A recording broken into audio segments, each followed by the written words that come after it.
Question number, अच्छा 15 तक तो हो गया ना। 16 क्वेश्चन लैंग्वेज में दिया है। क्या कह रहा है, मूल बिंदु से गुजरने वाला एक वक्र। मूल बिंदु किसको बोलते हैं? हाँ, यही इसको बोलते हैं मूल बिंदु। इसका निर्देशांक 0 0 होता है। तो एक वक्र है, मूल बिंदु से गुजर रहा है, वक्र का समीकरण ज्ञात करिए। यदि इस वक्र के किसी बिंदु एक्स वाई, यहीं से कहीं से गुजर रहा होगा ये वक्र मान लीजिए, और इस पर का कोई बिंदु अगर एक्स वाई है, से गुजरने वाले बिंदु एक्स वाई पर स्पर्श रेखा की प्रवणता उस बिंदु के निर्देशांक के योग के बराबर है। मतलब यहाँ पर जो किसी बिंदु एक्स वाई पर जो स्पर्श रेखा होगा, इस स्पर्श रेखा का प्रवणता इसके निर्देशांक के योग के बराबर होगा। तो किसी भी वक्र का स्पर्श रेखा का प्रवणता क्या होता था? dy बटा dx में। तो वक्र के स्पर्श रेखा की प्रवणता क्या हो जाएगा? dy बटा dx। तो प्रश्न से क्या दिया है, वक्र पर स्पर्श रेखा का प्रवणता क्या होता था? dy बटा dx। ये जो प्रवणता है उसके निर्देशांक के योग के बराबर है।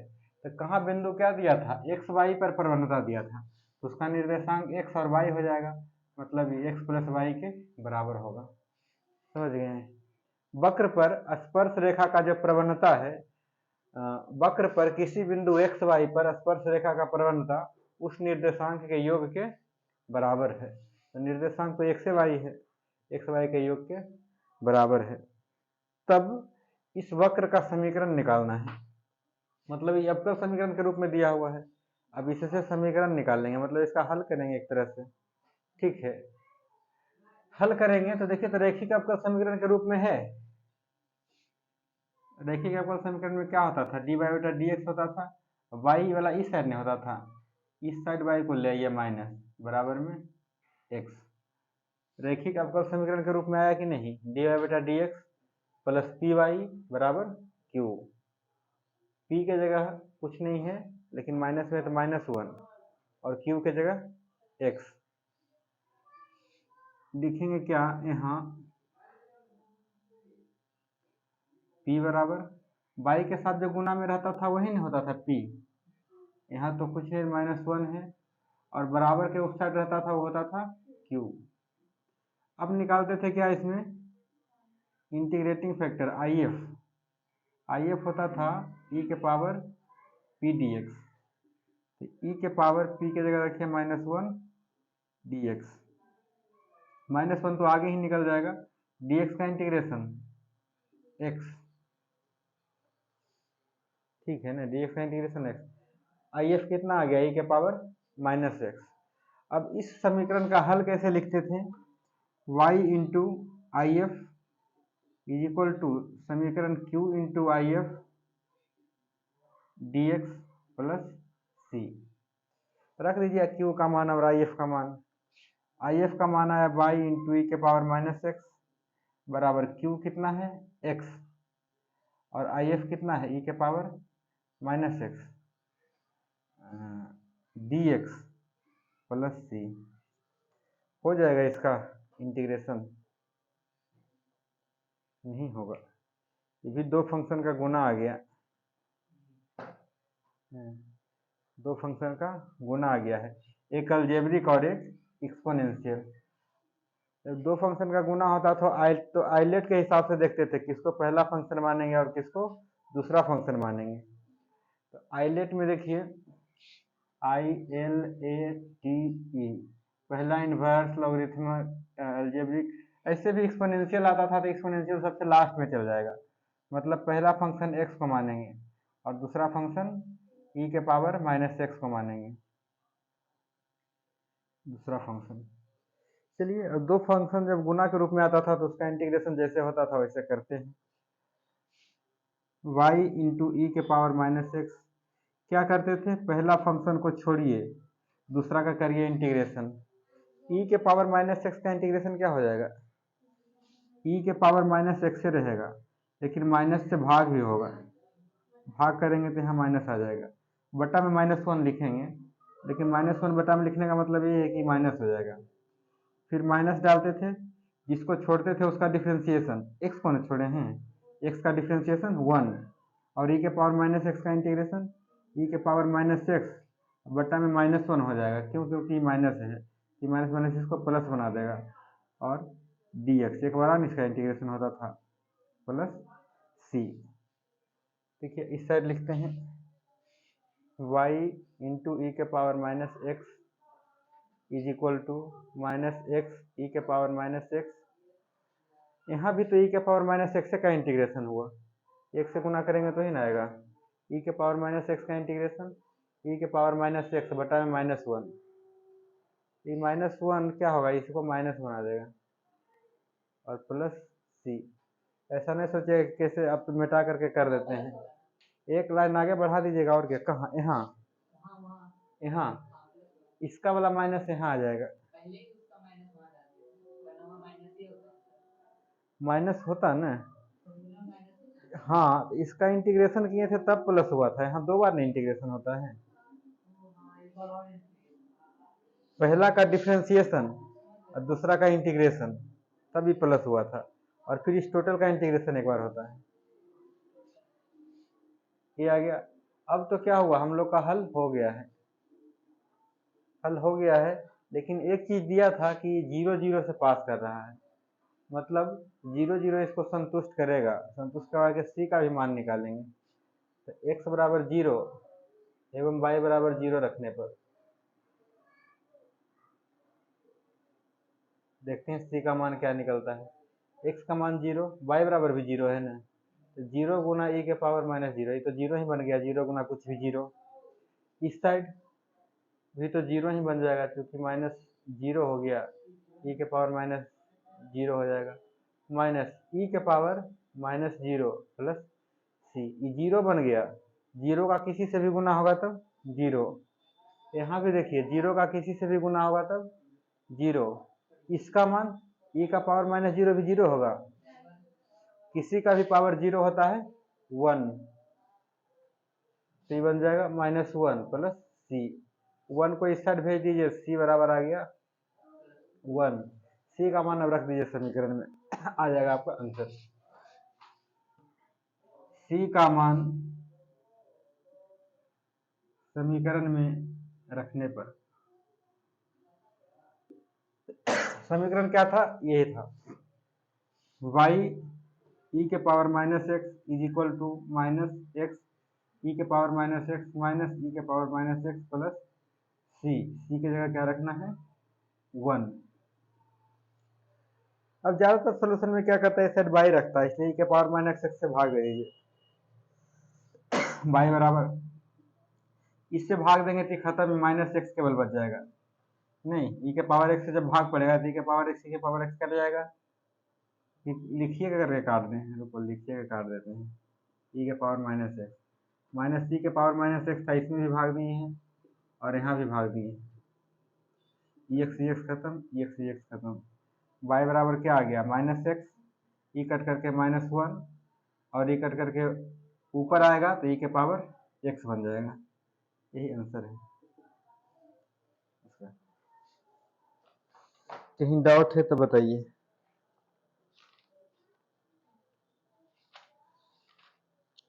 आंसर ही मैच करवा ही लेते हैं। 16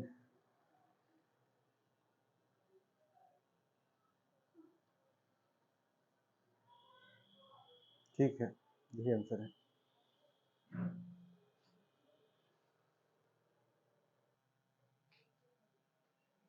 यहाँ p-1 था और q x था, q लिखा गया था, यहाँ सही है, x ही न रखे q की जगह, ठीक है।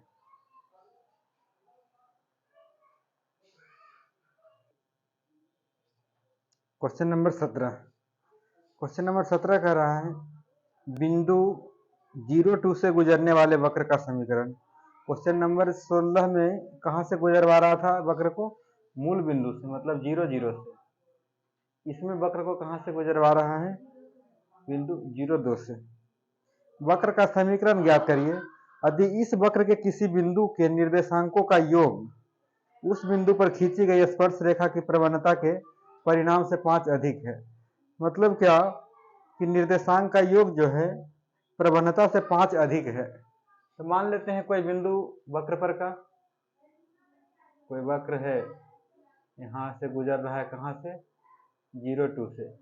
इस पर कोई बिंदु होगा एक्स वाई, यहाँ पर स्पर्श रेखा का प्रवणता जो है इसके निर्देशांक का जो योग है इसके स्पर्श रेखा के प्रवणता से 5 अधिक है। ठीक है, तो क्या करते हैं, पहले प्रश्न से कह रहा है किसी भी बिंदु पर निर्देशांकों का योग हो गया x प्लस वाई, ये किसके बराबर है, तो इस यहाँ पर स्पर्श रेखा का प्रवणता होता था dy बटा dx से 5 अधिक है। यहाँ पर के निर्देशांक का योग x प्लस वाई इसके प्रवणता से 5 अधिक है, ये अधिक था तो इधर 5 जोड़ेंगे। बस अब इसको सरिया करके लिख दीजिए अवकल समीकरण का रूप में। रैखिक अवकल समीकरण कैसे होता था, dy बटा dx प्लस py बराबर q के रूप में। तो dy बटा dx पहले लिखने के लिए इसको पहले लिखते हैं, dy बटा dx प्लस 5 पहले लिख लेते हैं और x प्लस वाई को उस साइड लेके जाते हैं। अब क्या करना होगा, इस y को भी इधर लाना होगा, dy बटा dx minus Y is equal to X, 5 को उधर लेके चले जाते हैं, x माइनस 5। अब जैसा था वैसा आ गया, p की जगह -1 हो जाएगा, q की जगह x माइनस 5 हो जाएगा। लिख देते हैं यहाँ p बराबर y के साथ जो गुणा होता था वही p होता था, यहाँ -1 गुना में है और बराबर के उस साइड होता था, उस सारा का सारा क्या हो जाता था, q होता था।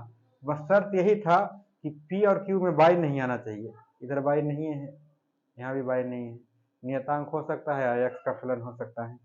इसके बाद सबसे पहले निकालते थे IF समाकलन गुणांक e के पावर p dx, p का मान कितना, -1 dx, e के पावर -1 को बाहर निकाल दीजिए, dx का इंटीग्रेशन x, मतलब e के पावर -x हो गया।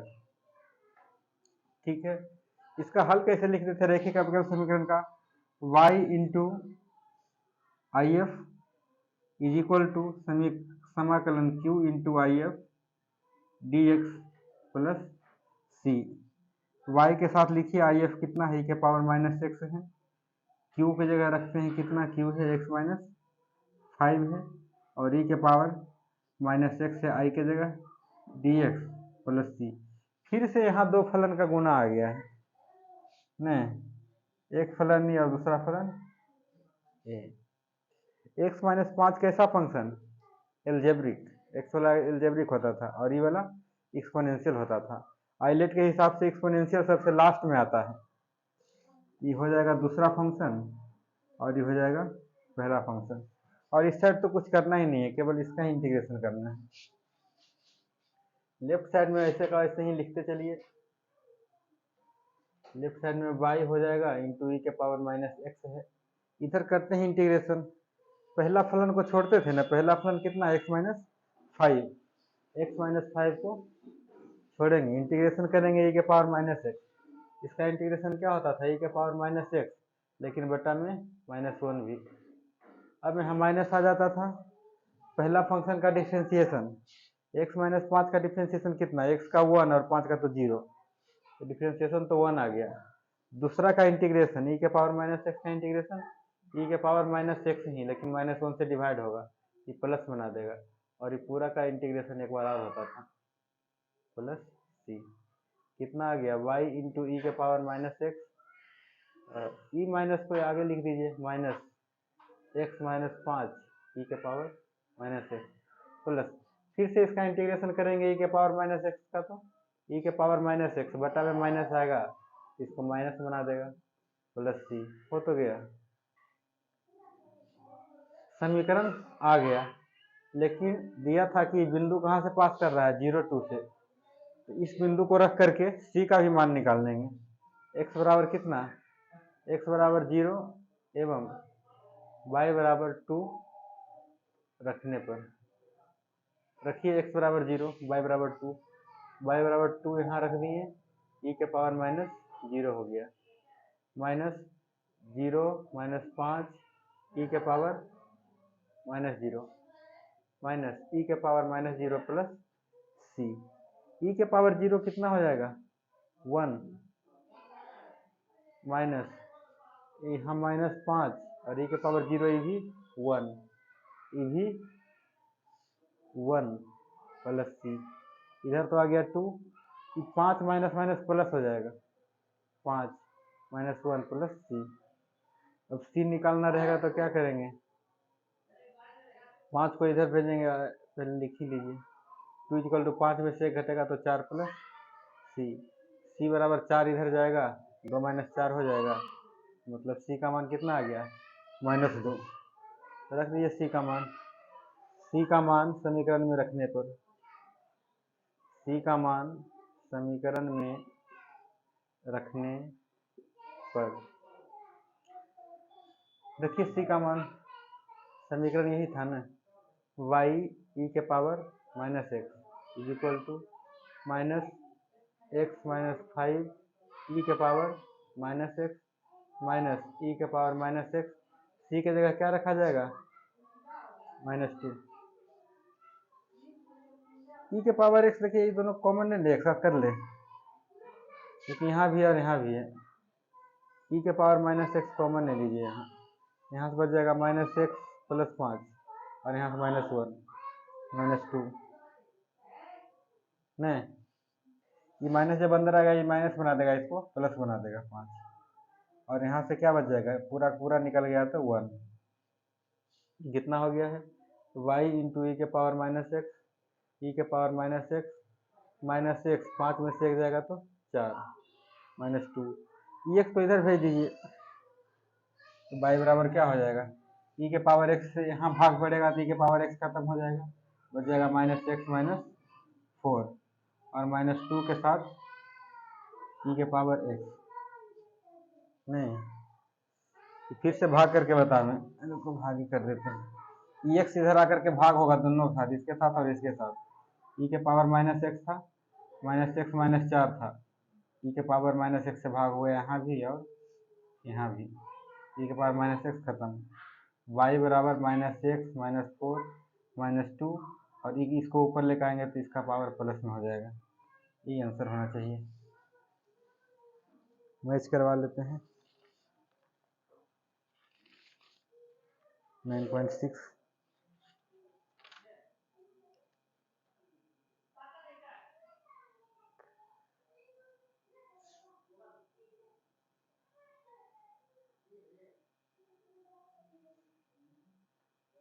फोर प्लस में आया है,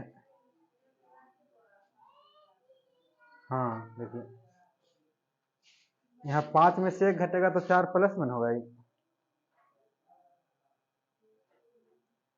यहाँ भी 4 प्लस में होगा, 4 प्लस में होगा, बाकी ठीक है।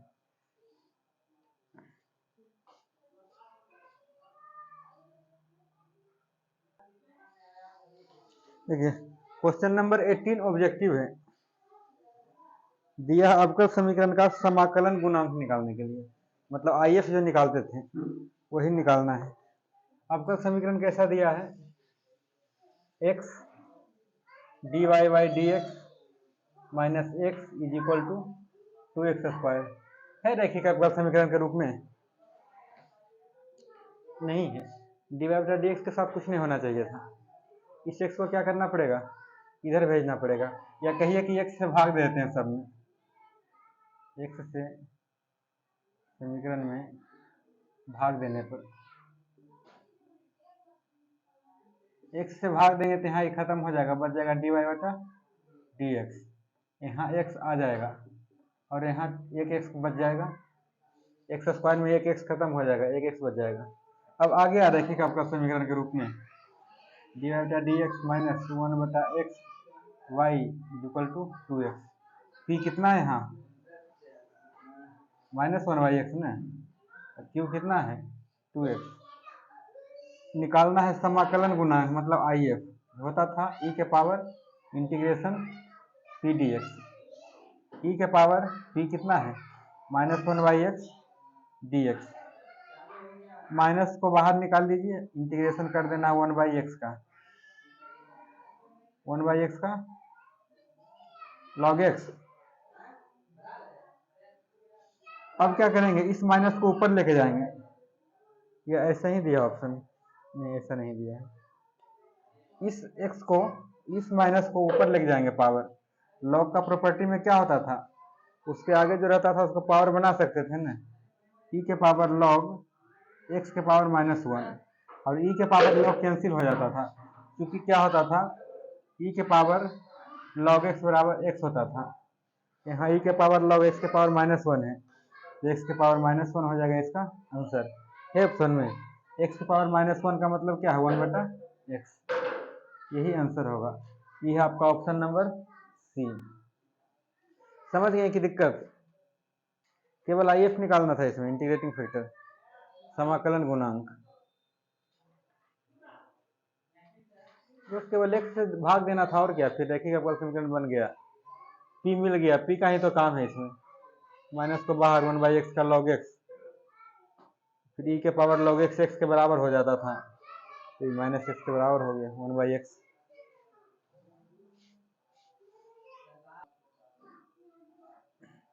ये क्वेश्चन नंबर 10, 11, 12 के लिए।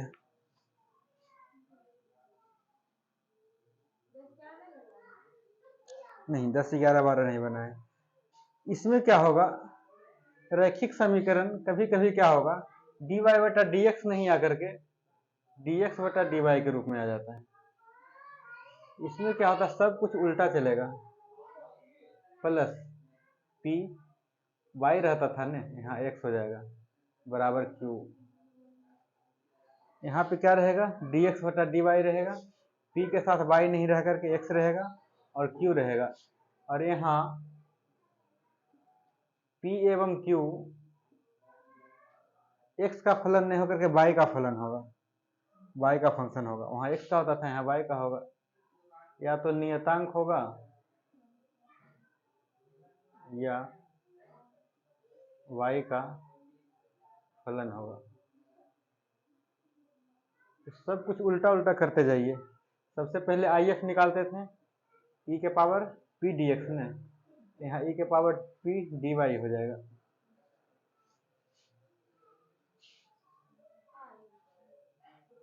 हाँ IF ही तो निकालते थे ना, समीकरण क्या लिखते थे, y इंटू IF बराबर q इंटू IF का dx प्लस c, इसका हल लिखेंगे, y है तो x गुना IF बराबर q इंटू IF, dx था तो यहाँ dy हो जाएगा प्लस c,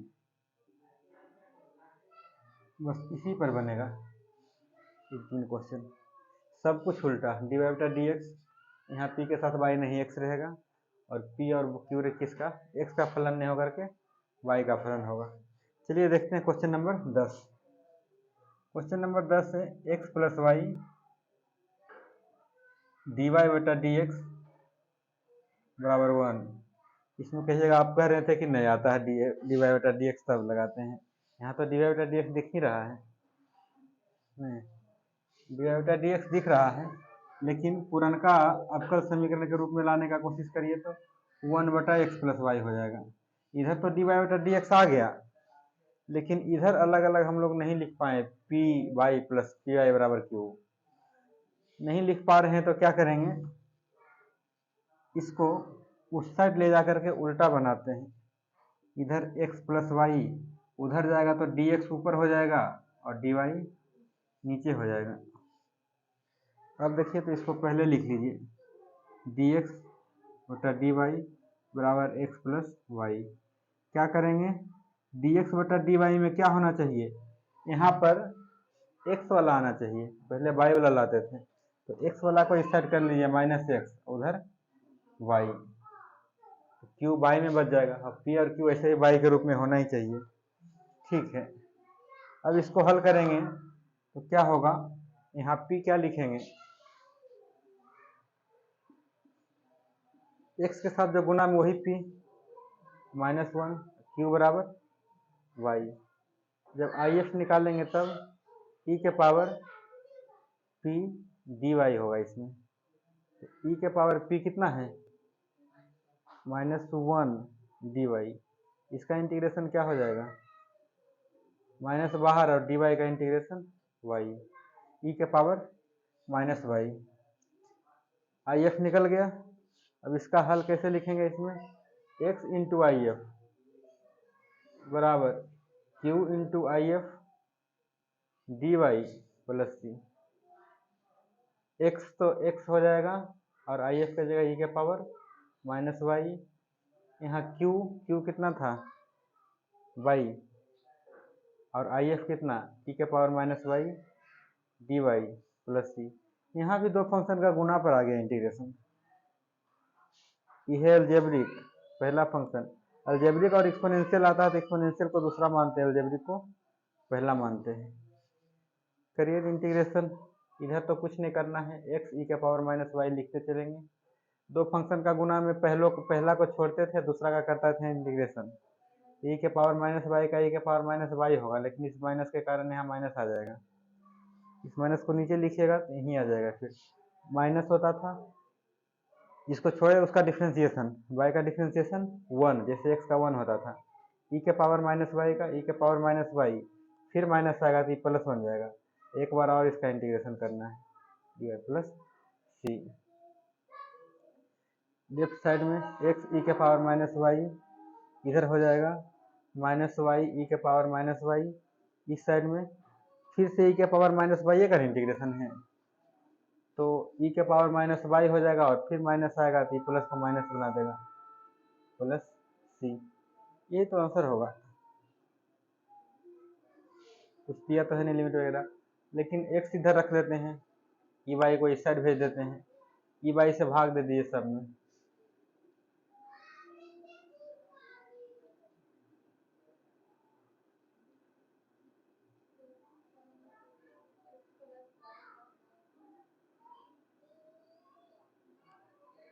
ई के पावर -वाई खत्म खत्म खत्म। इधर x बच गया, इधर बच जाएगा -वाई -1 प्लस सी। ई के पावर -वाई को ऊपर लेके जाएंगे तो ई के पावर वाई। यही आंसर होगा। प्लस में है क्या, देख लेते हैं।